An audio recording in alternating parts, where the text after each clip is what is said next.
Good evening.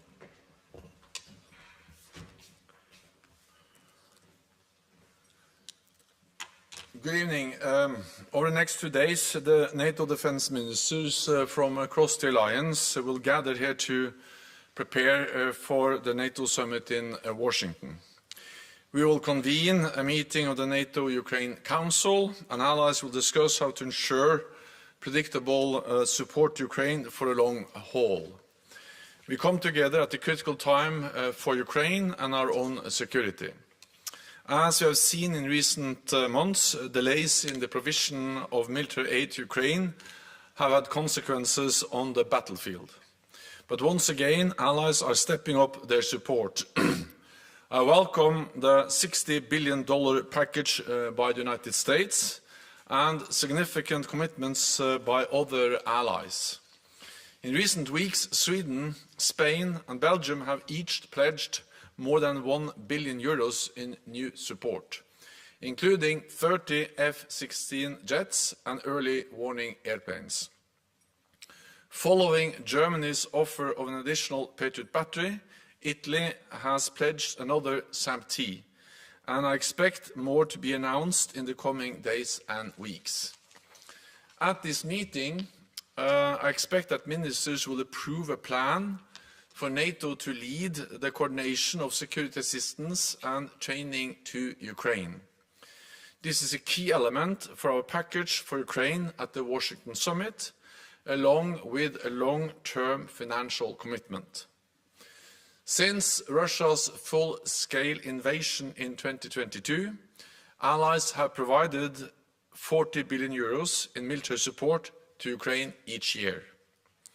We must maintain this level of support as a minimum, and for as long as it takes, to hasten the conclusion in Moscow that Russia cannot wait us out.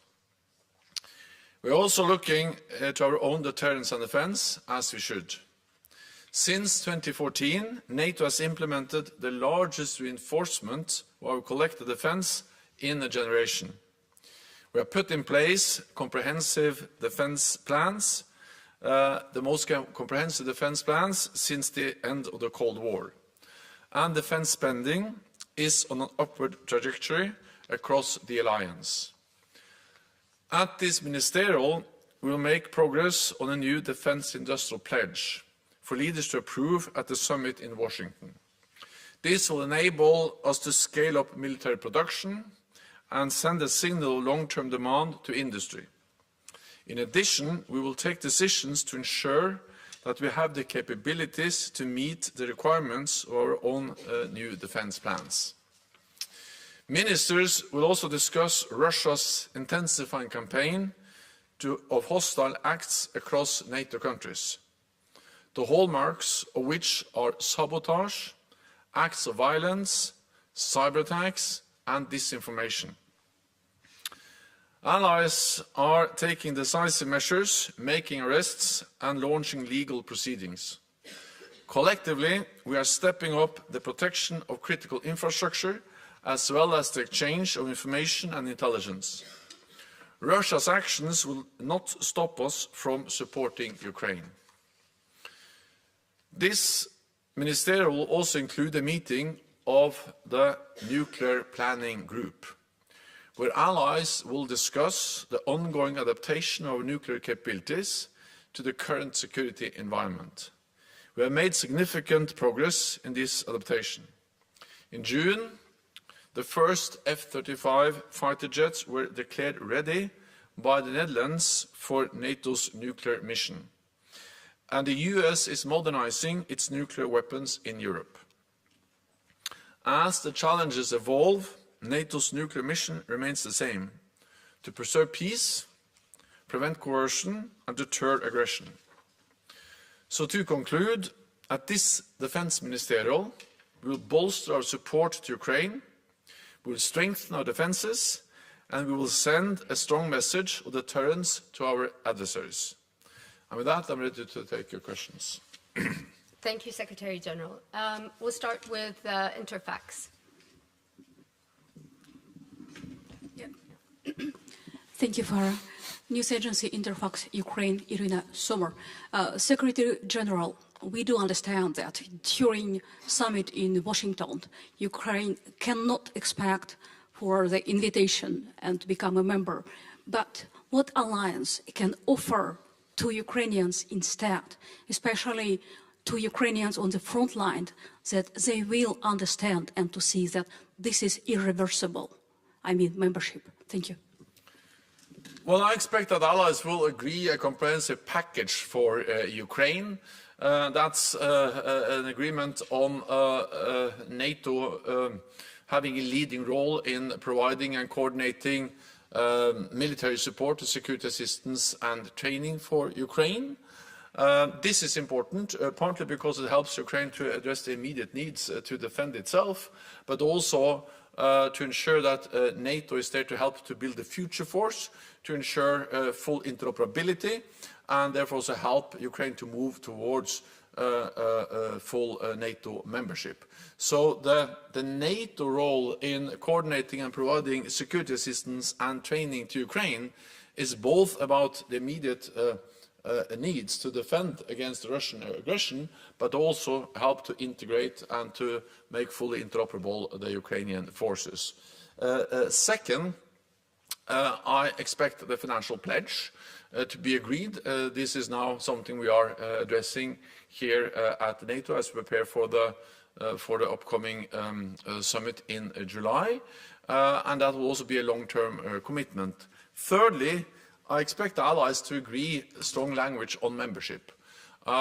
It's not for me to go into the details and exact wording, but I expect that that language will be even clearer in our commitment that Ukraine will become a member of the alliance. Then, of course, I also expect that allies will actually make important announcements between now and the summit, and also at the summit, for more military equipment, air defense, artillery, missiles, which is urgently needed to ensure that Ukraine prevails as a sovereign independent nation. And without that, of course, there is no membership issue to be discussed. We need to ensure that Ukraine prevails. That's an absolute minimum for Ukraine to become a member of the alliance. Okay, we'll go to Reuters and then Wall Street Journal. Thank you. Secretary, you're rarely, pardon me, you're rarely showcasing NATO's nuclear capabilities like you just did. What kind of message are you sending to Moscow by that? NATO's nuclear deterrent is our ultimate security guarantee and our ultimate deterrence.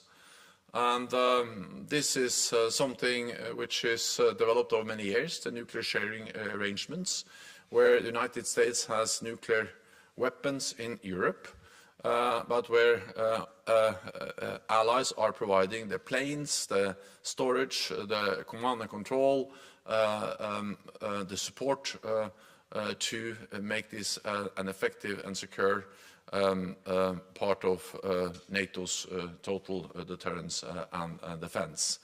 What we have seen over the last years and months is a dangerous nuclear rhetoric from the Russian side. We have seen that Russia has announced that they have deployed nuclear weapons to Belarus. And we have also seen some more exercises, nuclear exercises from the Russian side. And we also have to bear in mind that we don't only face nuclear challenges from Russia, but also from China, which is now heavily modernizing their nuclear capabilities, and which we expect to have a large number of nuclear missiles, much higher than today, within a few years. And many of these missiles are, of course, intercontinental, can reach NATO territory. And then we have the nuclear program of North Korea and the efforts by Iran.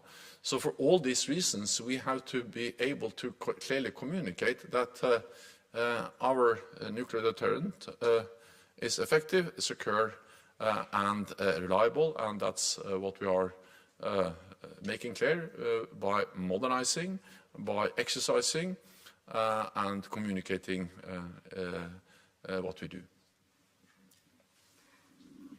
Thank you. Dan Michaels, Wall Street Journal. Two questions about the summit, if I may. You mentioned the defense investment pledge.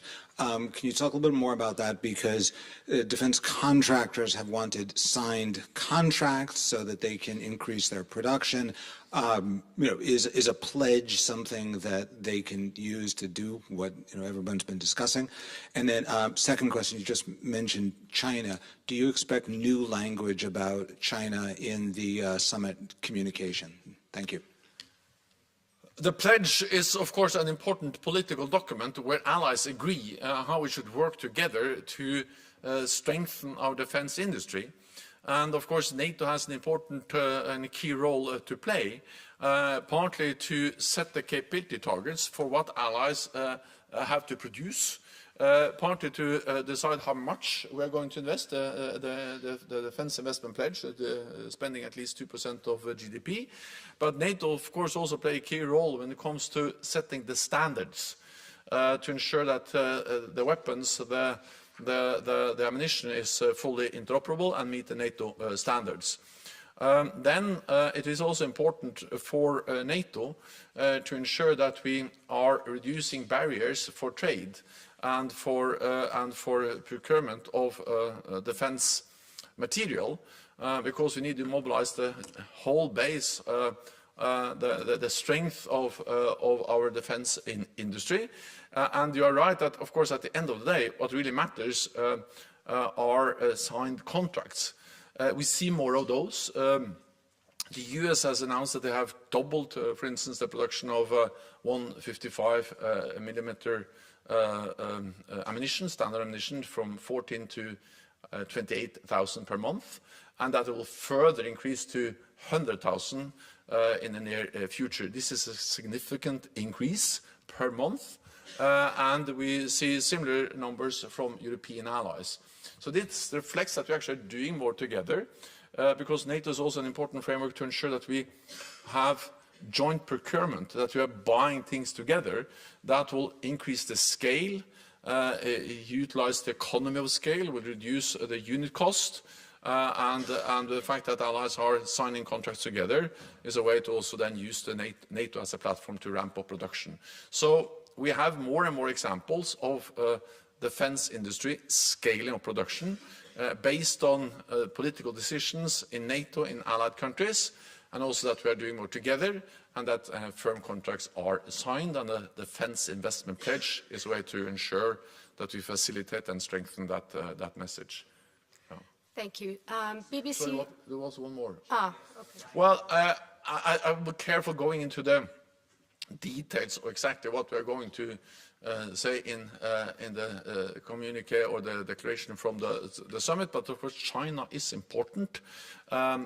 We see also how China is now playing a key role in upholding or propping up Russia's war in Ukraine. 90% of the microelectronics that Russia imported last year came from China, and these are items, electronic equipment, which is key to produce missiles, bombs, battle tanks, which are then used in Russia's war aggression against Ukraine. So China is propping up, China is enabling Russia to conduct its war of aggression in Ukraine or against Ukraine. And therefore, of course, what we see now very clearly in Ukraine is how our security is interlinked. What happens in Europe matters for Asia, and what happens in Asia matters for Europe, especially if you then also add on the supplies that North Korea and Iran are delivering to Russia. Okay, we'll go to BBC Russia in the second row. Thank you very much, Pavel Aksionov. Back to the nuclear weapons, if you please. We are talking about tactical nuclear weapons, yes, or not the strategic ones. Will there be any changes in policy about the tactical nuclear weapons? Will they be more transparent or any more visually can be seen. And is there any plans in NATO to conduct the exercises with nuclear forces? Not nuclear weapons maybe, but with forces. Well, we are speaking about NATO's nuclear sharing arrangements, which have been well known for many, many years. There is not a new policy. This is a well-established procedure where the US has nuclear bombs deployed in Europe, and where some allies take part in what we call nuclear sharing, having planes that can deliver these weapons. We are transparent about this. It has been there for decades. We have tried and tested procedures, doctrines, and command structures. And I have actually participated, visited exercises, and been very public about those exercises. So this is not new. This is something that has been there for many, many years. Now more and more allies are also moving from F-16s to F-35s as the platform to deliver these weapons. We are very predictable, we are very transparent, but of course we are also very clear on that this is the ultimate deterrence we have. The purpose of NATO is of course not to wage war, but the purpose of NATO is to prevent war, to preserve peace. And we do that by having credible deterrence, and we have been able to prevent any armed attack against a NATO ally for 75 years. Then, as I said, we are modernizing some of these capabilities, including by also introducing now F-35s, the fifth generation aircraft, and Netherlands have declared that their planes are now operational for these tasks. Okay, we'll take one from Thomas Fatz, and then one more after that. Yeah. Thanks a lot, Thomas Kutschka, Frankfurter Allgemeine Zeitung. Secretary General, roughly 2 weeks ago, Prime Minister Orban said on Hungarian state radio, and I quote, "It is absurd that NATO, instead of protecting us, is dragging us as a member state into a world war." He also compared this to Hitler coercing then Hungary leader Horthy into World War II. Did you have a chance to discuss these remarks this morning when you met him in Budapest? And what does it mean for NATO as an alliance based on common values to have an ally making such claims? I had a good meeting with Prime Minister Viktor Orban this morning in Budapest. We went through a long range of issues, and Orban reaffirmed that Ukraine will remain a loyal and dedicated NATO ally, adhering to all its commitments as a NATO ally, and that includes also, of course, Article 5, our collective defense clause.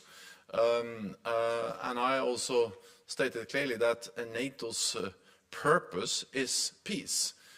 NATO is there to prevent war, to prevent conflict, but we do that by ensuring that we have credible deterrence, and by making sure that there is no room for miscalculation by Moscow or any other adversary about our ability to defend all allies. And by doing so, we are preserving peace, preventing war. And that's the core task, and therefore we all agree on the need to ensure that NATO continues to preserve peace. I also am absolutely confident that Hungary will agree to the statements that we'll make at the NATO summit, reflecting the core values and the core purposes of NATO, including that NATO is there as a defensive alliance, protecting allies, preserving peace. Then there is one particular issue where there has been different views, and that is on the the framework for supporting Ukraine, where NATO will have a lead role in coordinating security assistance and training for Ukraine, and also the financial pledge. Viktor Orban, Prime Minister Orban, has made it clear that Hungary will not participate in these NATO efforts. I have stated that I accept that position. But I'm also glad that Prime Minister Urban and I today agreed the modalities for how Hungary should not participate in the support efforts for Ukraine, which includes that Hungary will not send personnel to these activities and not contribute to the NATO pledge, providing any lethal support for Ukraine. At the same time, Prime Minister Urban made it clear that, of course, they will adhere to all their NATO obligations and also continue to finance the NATO common budget according to the agreed cost shares. So this, and also he also agreed that Hungary will not block any decision by other NATO allies on taking on the lead of the provision of training and security assistance, and not block any decision on a financial pledge for other allies. Okay, Washington Post at the back, please. Thank you. Secretary General, I'm wondering if you can tell us a little bit more about this NATO support and training for Ukraine.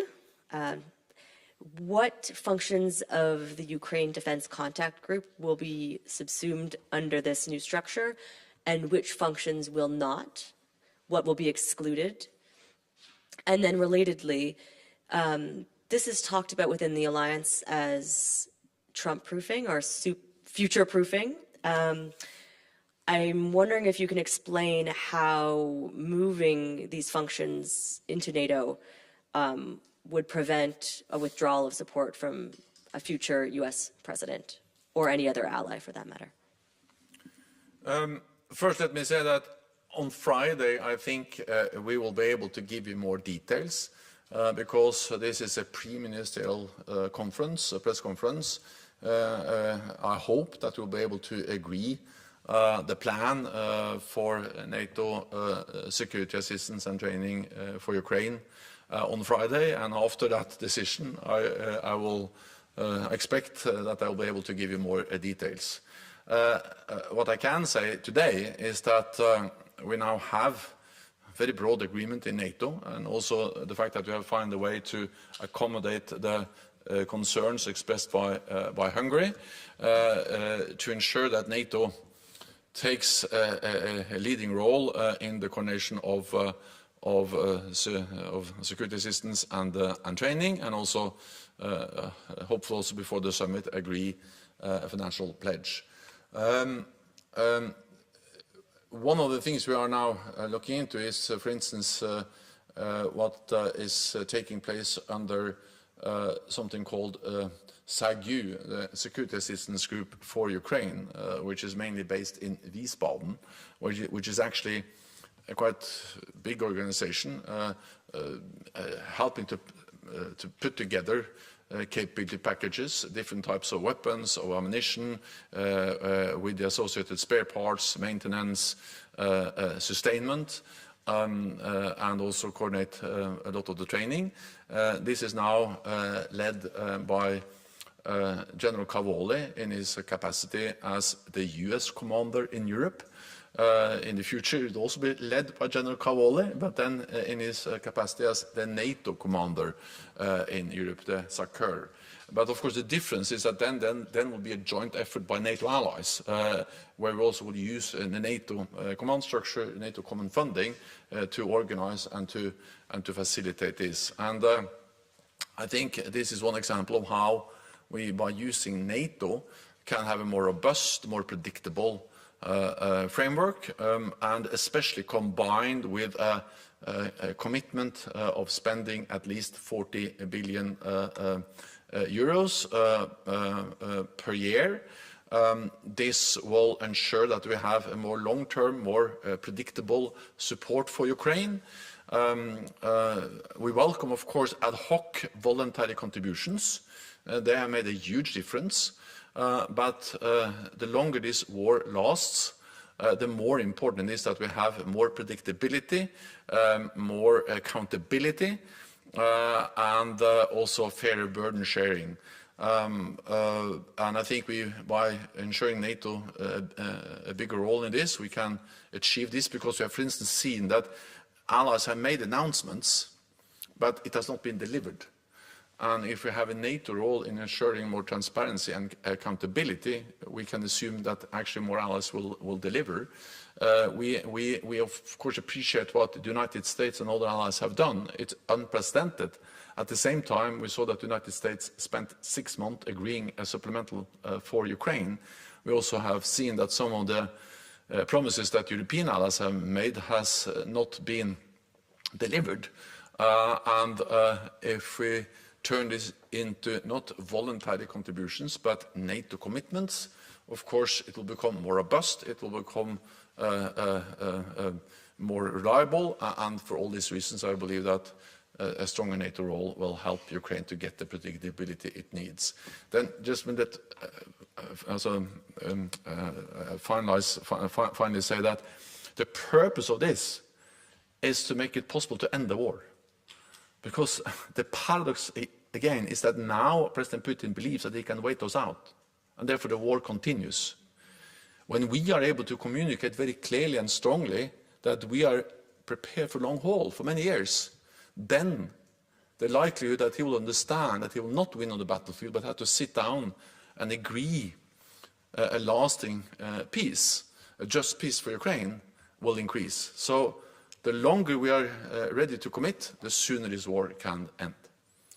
Okay, we will take one final question from TV4 Sweden. Rit Varanberg, TV4 Sweden. You mentioned earlier that Russia has been increasing sabotage against NATO countries. Can you be a little more specific? What does it mean, and how is the sabotage countered? What kind of sabotage are we talking about? Well, we have seen a pattern. We have seen many incidents across the lines. We have seen arson attacks. We have seen sabotage against critical infrastructure. We have seen cyber attacks. And we have seen more of those over the last weeks and months that we have seen before. In many cases, these are very public and very well-known incidents, because there have been arrests in Britain. People have been arrested for trying to put on fire a building there. We have similar cases in Germany, in Poland, in some of the Baltic countries. So these are well-known cases where actually people have been arrested, and now there are legal processes going on. What is important from NATO is that we are helping to make allies aware of that this is not isolated incidents. This is actually a result of Russian intelligence being more active across the alliance.